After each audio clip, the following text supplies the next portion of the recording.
c'est Arnaud pour frandroid.com.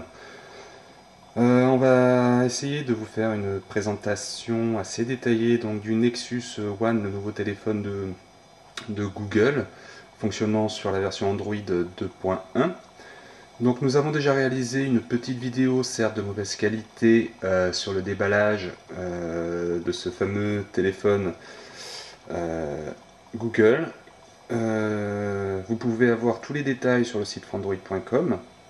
Voilà, donc juste pour rappel, le téléphone fait 130 grammes. Il a une hauteur, de 11,9 cm, une largeur de 5,98 cm, une épaisseur de 1,15 cm, une dalle tactile capacitive, de résolution 480 par 800 et une diagonale de 3,7 pouces. Donc voilà, donc pour tout ce qui concerne les spécifications hardware, je vous conseille de vous rendre sur le site frandroid.com pour avoir tous les détails. Donc ici on fait un petit tour pour essayer d'avoir une meilleure définition que ce que vous avez déjà pu voir. Voilà, petit tour, la connectique, l'écran, la dalle, les boutons. On voit d'ailleurs que l'écran a tendance à marquer assez facilement, donc je ne saurais que conseiller de mettre une protection plastique transparente pour éviter donc ces traces de doigts et pouvoir l'essuyer de manière un peu plus régulière, bien que l'écran est indiqué comme incassable. Donc lorsqu'on reçoit le téléphone, lorsqu'on démarre donc pour la première fois, il nous est demandé de choisir la langue. Il y a une vingtaine de langues disponibles. Ici, il a été installé en français, j'ai choisi la langue française. Et de ce fait, on a l'impossibilité d'utiliser la saisie vocale des SMS. Les fonctions commande vocale, ou plutôt recherche vocale, ne sont pas disponibles. Voilà, lorsqu'on saisit quelque chose vocalement, c'est-à-dire qu'on dit, je sais pas, je recherche une pizzeria, ça ne va pas fonctionner. Voilà.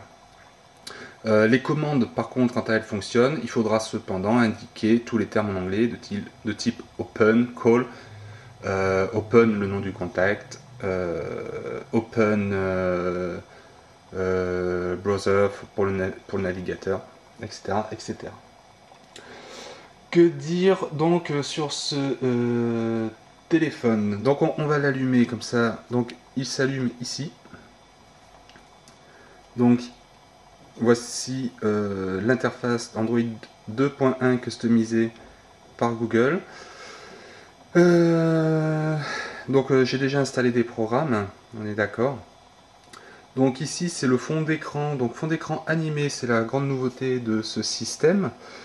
Que l'on peut modifier via je vais y arriver. Non, je vais pas y arriver. Donc on va démarrer le téléphone. Donc interface 2.1 customisée par Google avec des fonds d'écran animés. On va essayer de zoomer. Voilà. Donc j'ai déjà installé des applications.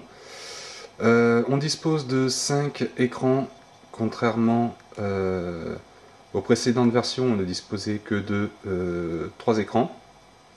Ici, un widget pour tout ce qui est pour pouvoir switcher, en fait, éteindre ou allumer certains types de connexions. Voilà. Ici, sur le bas, donc soit on glisse pour passer d'un écran à l'autre de cette manière, ou alors on appuie ici sur le côté et ça défile. On voit sur quel écran on se situe en appuyant en fait. Oui, alors là, voilà. Fluidité, rien à redire de ce côté-là. Voilà. Les nouveautés, donc, on va commencer déjà par le menu, donc, qui n'est plus une slide à faire glisser, mais un bouton sur lequel on appuie. On retourne à la page d'accueil en cliquant sur la petite maison, ou en appuyant bien sûr sur la maison du téléphone. La nouveauté c'est ceci, c'est-à-dire que en fait il y a des effets d'animation et de stretching qui sont faits sur les icônes, donc en haut et en bas. Voilà. Quoi d'autre comme nouveauté? Donc Gmail maintenant, on a la possibilité de configurer. Hop, je me suis trompé. De configurer plusieurs comptes. Voilà. Voilà, ici je peux indiquer donc plusieurs comptes. Donc si j'ai un compte, si je fais ajouter un compte, voilà, je vais me retrouver sur le même type d'écran que lorsque je démarre le téléphone et qu'il me demandait de renseigner mon compte Google pour pouvoir synchroniser. Donc ça c'est une des nouveautés. Grosse nouveauté également, la galerie d'images qui, si vous disposez d'un compte Picasa, va aller récupérer toutes les images qui sont présentes sur votre site Picasa Web.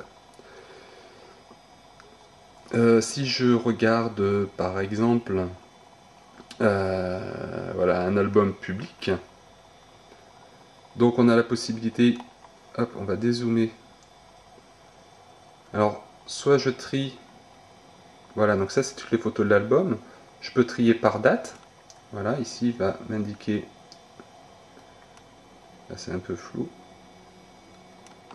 Bon, on n'y arrive pas.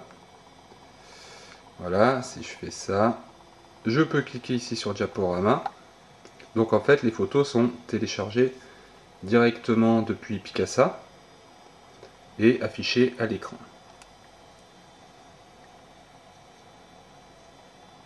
On voit quand même pas très bien. Donc voilà pour les nouveautés. Le clavier que j'ai trouvé vraiment très pratique.